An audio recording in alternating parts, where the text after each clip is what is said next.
لێرەدا دەست بە خوێندن و نووسین و پەروەردەکردن کراوە لە هەولێر. ئەربیل ئوولا یەکەمین خوێندنگای سەرەتایی بووە لە شاری هەولێر، ئێستا بۆتە مۆزەخانەیەکی پەروەردەیی. ئەو مۆزەخانەیە پەروەردەییە ساڵانێک بەر لە ئێستا قوتابخانە بووە. دایانەوەی لەو شارە پێگەیاندووە. بەشێکی زۆریان لە ژیان نەماون و بەشێکیشیان بە تەمەنێکی پیرەوە بۆ ئەو مۆزەخانەیە دێن و لە یادگاریەکانیان ڕادەمێنن. ئەو کاتی ئەمە لە قوتابخانەی سەرەتایی بوون ڕۆژانە دەوام 2 بەش بوو، 4 دەرس بەیانیان 2 دەرس پاشنیوەڕۆیان تەنیا ڕۆژانی دووشەممە و پێشەممە نەبێ 4 دەرس بوو، دوای هەمووی کرا بە 5 دەرس و یەک. قوتابی زۆر بوون، بنا هەبوو کرا 2 مەکتەب. ئەو سەردەما وەکو ئێستا ئەوە نەبوو بەسەر کۆمپیوتەر دانیشی و هەموو معلوماتی شێبی دەبوو ئیلا بە کتێب و بە قەڵەم. ئەو قەڵەم ڕەساسیان پێ دەگوت، قەڵەم قۆپیە هەبوو، قەڵەم ڕەساس هەبوو. بڕوا بکە پێیان دەگۆ مەختاتە ئەوەی کە بە قەڵەمەکەی بین دەکەن.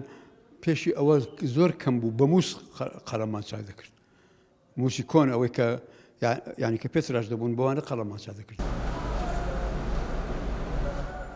قوتابخانەکە ئێستا بۆتە مۆزەخانەی کەلوپەلی ئەو مامۆستایانەی لە ساڵانی زوو وانەیان بە خوێندکاران وتووە، کەلوپەلەکانیان هەڵگیراون و پارێزراون.